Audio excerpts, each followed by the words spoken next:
What's the most important? I mean, you've referred to to the network, your network, the networks. Is that the most important tool, or the most important characteristic that can be used? Is that what generates the possibility of making a living? Um, I think it has to. I mean, both in the for any freelancer, it's who you know, essentially not what you know, and I think that's a cliche because it's completely true. If there comes to a problem when you are kind of morally fixated upon doing certain things, whether that's artistically or whether that's a kind of moral judgment not to say you can do things that you can't or do things that you think other people would be better at. Um, so the more artistically driven or moralistic you are, the wider your network has to be, because the percentage of opportunities that you can both get and decide that you're able to take becomes larger. I suppose the network is hugely important. It's important very much to me because it's also part of what I'm interested in, and I think that's we're a generation of people who saw the possibility of these online networks emerging. So we became very interested not in just in using them, but also how they worked. If that does become just much more of a standard, I think the building the network rather than understanding how the network works is there's an opportunity there, but there's also a danger, because you have to very much understand how much these people in different areas of your network and different connections to you are willing to basically fund or give you their social capital towards anything. They're talking about the idea that something can travel incredibly quickly through the weak tide network is really interesting, but it's that strong network that's actually going to help you. The only advantage almost of the weak tide thing is to be able to hold lots of differing, overlapping weak ties and be able to then suddenly pull in that sort of strong tide network whenever you need it in a specific area. So I don't have to. The magazine that I publish, I don't have to maintain very strong relationships with lots of writers and illustrators. I can maintain very, very weak ones with them until the time comes for another issue, and then a little bit of effort, I can pull that network into a strong one, and then again let it dissipate out. So if I didn't understand that, I think the idea that you can jump from artistic or scientific area to area is less possible, because you would need to continually maintain that network, and that would be a lot of effort, and you'd need to maintain a very wide network as well. The network is essentially all we've got. How do you see the various legislation or proposed legislation, the SOPA and PIPA and ACTA and all these things? How would that impact on your ability to make a living, or your life in general? There are every piece of legislation that controls a free network is worrying, because it is the free exchange of ideas that helps it, and the idea that you don't need to ask before you can to do something with those ideas. It's a two-way street. You might lose ideas, but you might be inspired by things. So that's kind of good. I think there's a problem that these things which are built for, I don't know, vaguely good purposes, these pieces of legislation, they exist to protect artists essentially, because that's the way it's always been done. But there's a knock-on effect of things that people don't realise. The idea that, I say in the UK, for example, someone was suing a medical journalist on the grounds of copyright because they'd revealed something, rather than on the grounds of libel or being untrue. It's completely true, but the idea was that the large company could sue that person and get that taken off the internet and taken out of circulation due to an unforeseen area of the copyright law. I don't disagree with copyright per se, but I think that anything that is a heavy-handed, that can shut down a network, will be abused by large corporations and large organisations. So it's inherently dangerous in that. In the sense of impacting to make a living, I'm not someone who generally appropriates culture.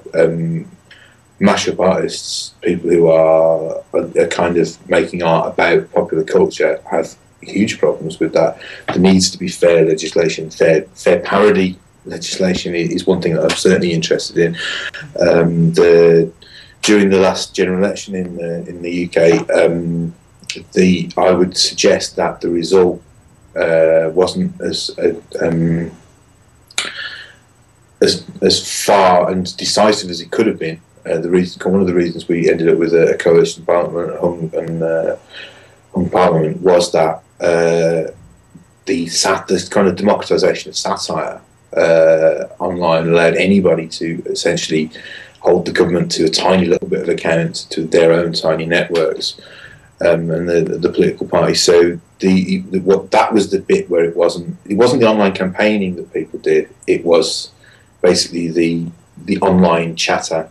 The sort of weak-tied social glue, amusing stuff, that led people to actually see some of the things that were happening and be interested in things they weren't necessarily. And that did take a lot of supposedly copyrightable materials, election posters, videos, manifestos, things like that. They were remixed, they were reused.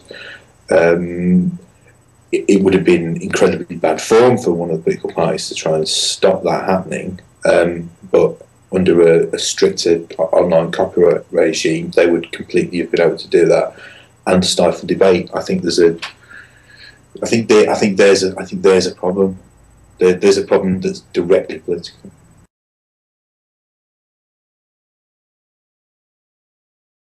How have you established your network? Where did it begin? When did it begin? That's interesting. I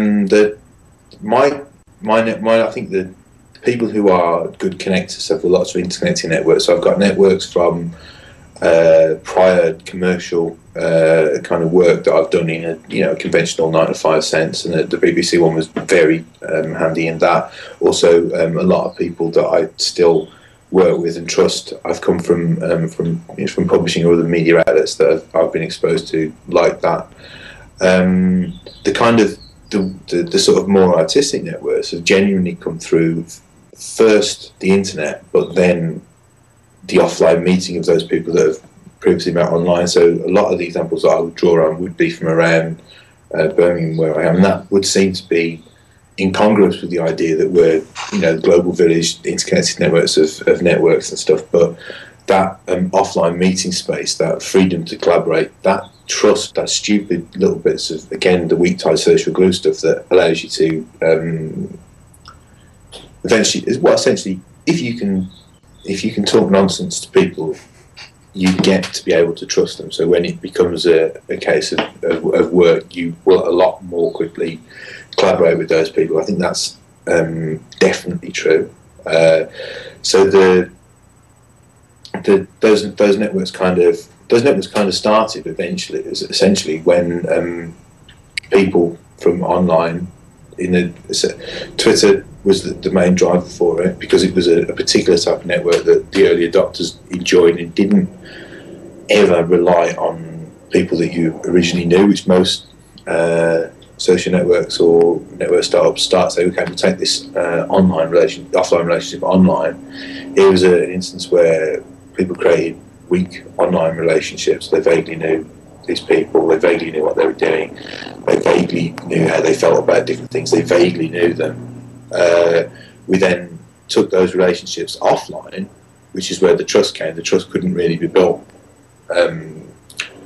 online in that way. So then that means that the networks online are now a lot stronger, but also we gain access to their offline networks as well. So that's the kind of node building sort of thing. So yeah, the conditions to make that happen were not necessarily completely unrepeatable. It was an easy way for lots of people to meet, and I think that was the factions, different areas. Some people came on to find it up to their taste, didn't like it, but there were it was certainly a time sort of just pre recession that there were starting to be a lot of spaces where you could go and organise things for free. Essentially, again, it's not the cost as much as the risk, because if you're organising something with a bunch of people you don't really know, who's going to take up the risk of hiring a venue or having to find sponsors and get selling tickets and collecting money? If you could just say, right, we'll pitch up in this pub, and because the pub's not doing brilliantly, or because the pub's doing really well, it doesn't care, we can do that. So the idea that there were these easily accessible third spaces was incredibly important. I genuinely think the strongest networks are built when interested people get a chance to meet and actually find out and learn to trust people, and then they can kind of dissipate and come together, and it's that kind of weak tie, strong tie, weak tie, strong tie thing again. But they can get much stronger if they're able to meet in a physical space. Any excuse to go down the pub, really, then? Yeah.